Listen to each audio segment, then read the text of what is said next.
नमस्कार दोस्तों, एक बार फिर से मेरे YouTube चैनल पर आप सबका स्वागत है। आज हम इस जेनरिक वीडियो में डिस्कस करने वाले हैं कि राजनीति क्या होती है, political science, political philosophy, political thought और पॉलिटिकल आइडियोलॉजी में क्या डिफरेंसेस होते हैं।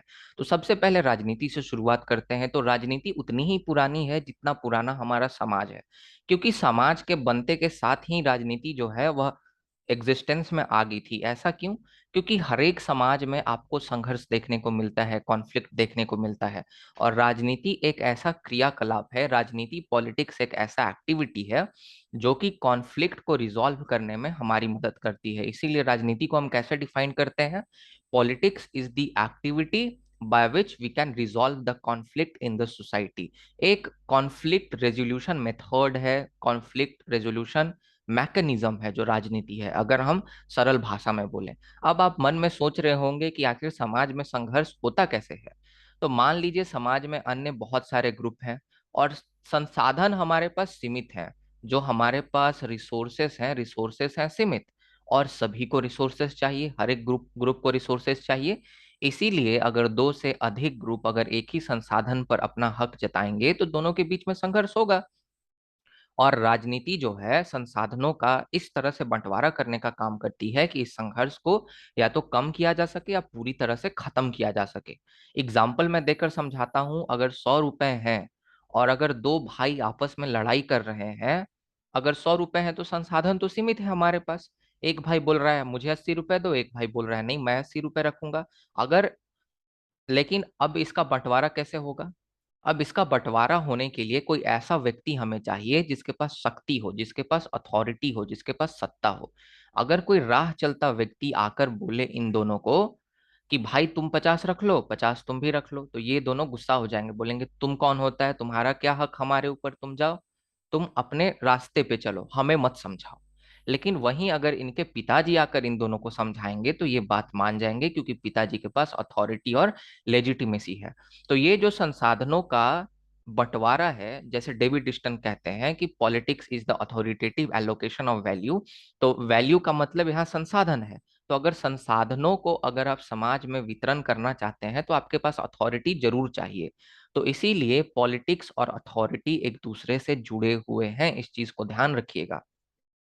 और अथॉरिटी जो है वो किस चीज से बनता है? पावर और लेजिटिमेसी से। जब शक्ति और वैधानिकता एक साथ आ जाती है तो वह अथॉरिटी का निर्माण करती है। तो इसीलिए पॉलिटिक्स को स्ट्रगल फॉर पावर कह के भी डिफाइन किया जाता है, क्योंकि आपके पास जब तक पावर नहीं होगा तब तक आपके पास अथॉरिटी नहीं होगी।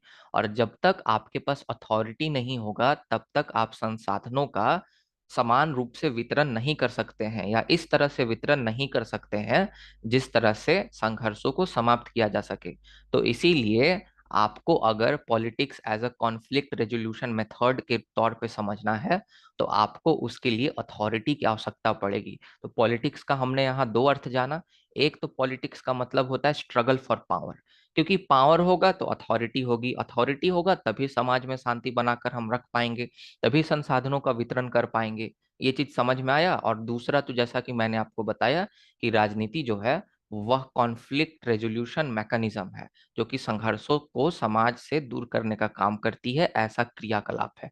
तो राजनीति का मतलब समझ गए। अब पॉलिटिकल साइंस और पॉलिटिकल फिलॉसफी को समझने की कोशिश करते हैं। देखिए, पॉलिटिकल थ्योरी, सबसे पहले राजनीतिक सिद्धांत को समझेंगे। तो पॉलिटिकल थ्योरी क्या होता है? तो पॉलिटिकल थ्योरी कोई भी सिद्धांत जो होता है ना, सिर्फ पॉलिटिकल थ्योरी की बात छोड़िए, कोई भी थ्योरी होता है, कोई भी सिद्धांत होता है, तो उसका एक ही काम होता है, कॉजल रिलेशनशिप हमें प्रोवाइड करना।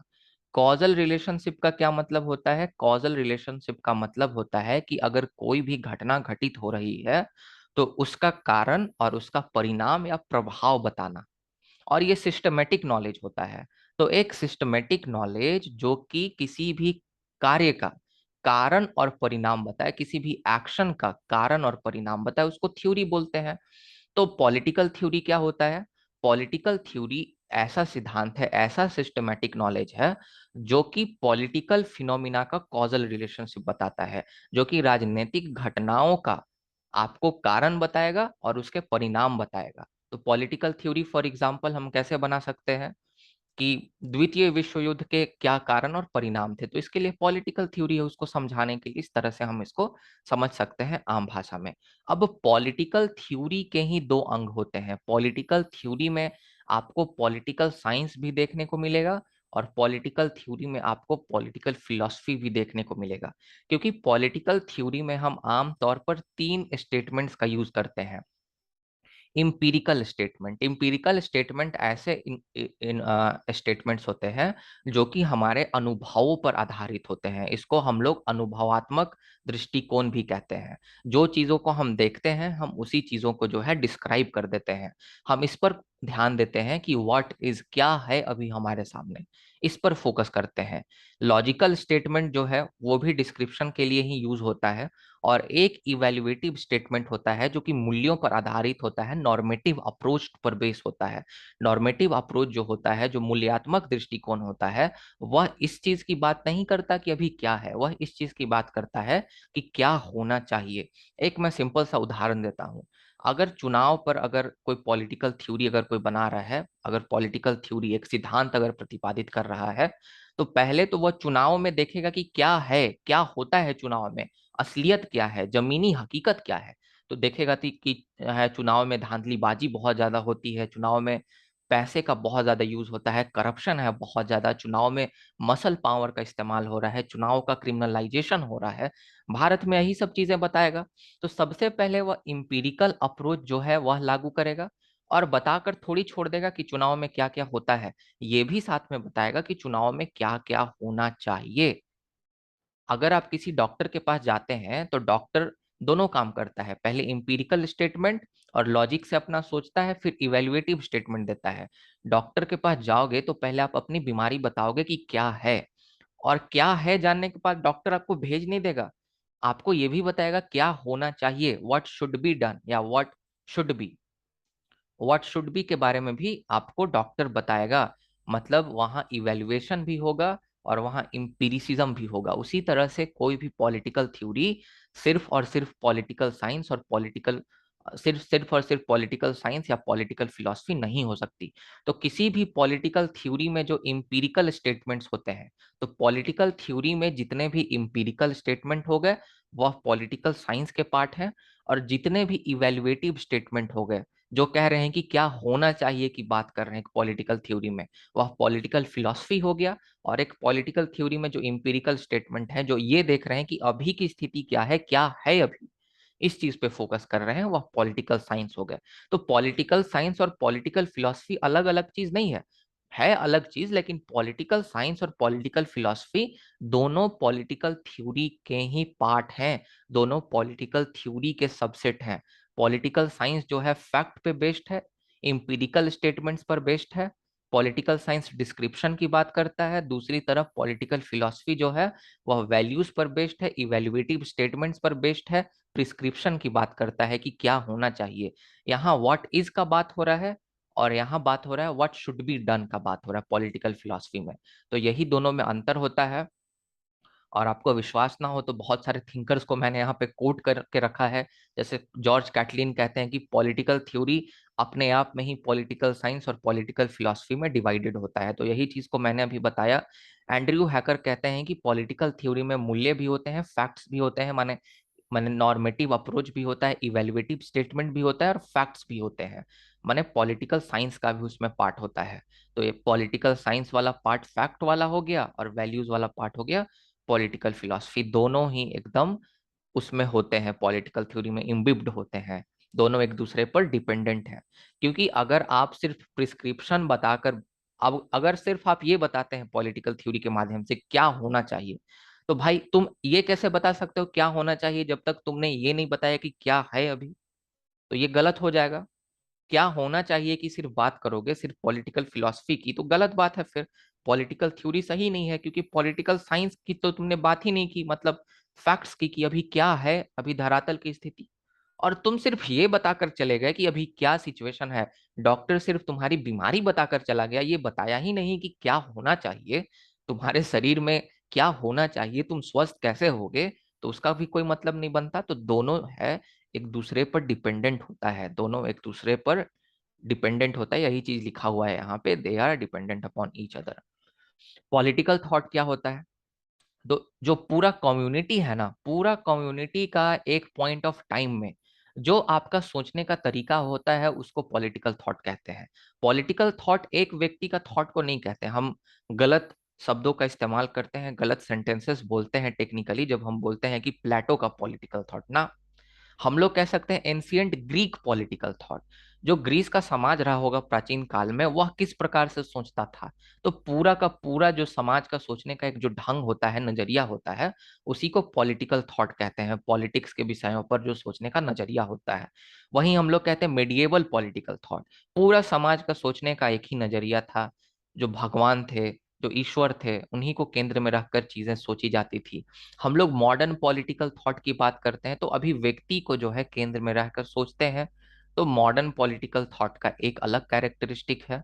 तो ये जो पॉलिटिकल थॉट होता है ना, ये पूरे समाज का एक गिवन पॉइंट ऑफ टाइम में, इतिहास में किसी एक गिवन पॉइंट ऑफ टाइम में जो सोचने का पूरा एक तरीका होता है, एक जो सिस्टम होता है, उसी को हम लोग जो है पॉलिटिकल थॉट कहते हैं। और पॉलिटिकल थ्योरी, ऐसा यहाँ पे लिखा हुआ है कि पॉलिटिकल थ्योरी एक सिंगल इंडिविजुअल का एनालिसिस होता है ना। और पॉलिटिकल थॉट पूरे के पूरे समाज का एक सोचने का नजरिया, एक सोचने का ढंग एक गिवन पॉइंट ऑफ टाइम में। जैसे ancient political thought, ancient Indian political thought, Bharat किस प्रकार से प्राचीन युग में सोचता था, तो उस समय भगवान केंद्र में थे, कलेक्टिव लाइफ केंद्र में था उस समय। तो आपको समझ में आ गया है हम जो कहना चाह रहे हैं। फिर पॉलिटिकल आइडियोलॉजी जो है ना, एक आपका जो विचार है, विचार का एक सिस्टम है जो किस चीज में आता है काम। तो अभी अगर कोई आपका प्रचलित अगर कोई व्यवस्था चल रहा है, या तो इस व्यवस्था को समर्थन करता है या तो इस व्यवस्था को समर्थन नहीं करता है। जैसे पॉलिटिकल आइडियोलॉजी का क्या लक्षण होता है कि पॉलिटिकल आइडियोलॉजी इज्म से खत्म होता है। Liberalism, socialism, Marxism, anarchism, conservatism, ये जितना भी हम नाम ले रहे हैं ना इजम्स, जितना इजम्स है ना, सब का सब जो है पॉलिटिकल आइडियोलॉजी है। और पॉलिटिकल आइडियोलॉजी का कुछ विश्वास होता है, और वह उस विश्वास को केंद्र में रख के किसी भी एक व्यवस्था को या तो सही ठहराता है या तो उस व्यवस्था को गलत ठहराता है। अगर कहीं एक व्यक्ति को अगर महत्व दिया जा रहा है, तो वहां लिबरलिज्म एक पॉलिटिकल आइडियोलॉजी है, वह बोलेगा ठीक है, व्यक्ति को ही केंद्र में रखना चाहिए, क्योंकि लिबरलिज्म स्वतंत्रता की बात कर रहा है तो इसको सही ठहराएगा।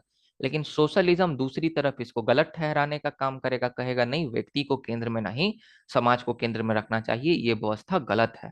तो कुल मिला के जो पॉलिटिकल आइडियोलॉजी है ना, ये बिलीफ की बात है, ये धर्म से आप सिनोनिमस आप इसको मानिए।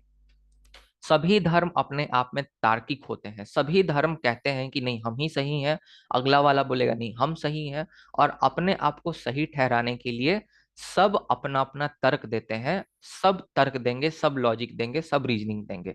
लेकिन अंत में बात वही आता है कि जो धर्म होता है वह विश्वास का विषय होता है ना। उसको हम वेरीफाई नहीं कर सकते, उसको हम जस्टिफाई नहीं कर सकते हैं।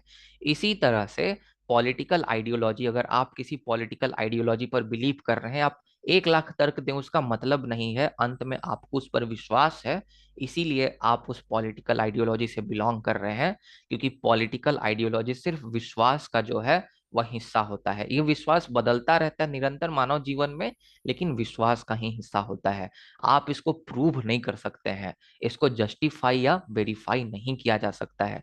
तो यही पॉलिटिकल आइडियोलॉजी है। पॉलिटिकल आइडियोलॉजी का लक्षण है कि पॉलिटिकल आइडियोलॉजी इज्म से एंड होता है। तो मुझे उम्मीद है कि आपको लेक्चर समझ में आया होगा। बहुत बहुत धन्यवाद। प्लीज लाइक जरूर कीजिए, सब्सक्राइब जरूर कीजिए। पता नहीं सब्सक्राइब करने में क्या दिक्कत है, सबसे बेस्ट पॉलिटिकल चैनल है यूट्यूब पर। पॉलिटिकल साइंस के लिए इतना मस्त मस्त आपको हम कॉन्सेप्ट बताते हैं, पता नहीं सब्सक्राइब क्यों नहीं करके जाते।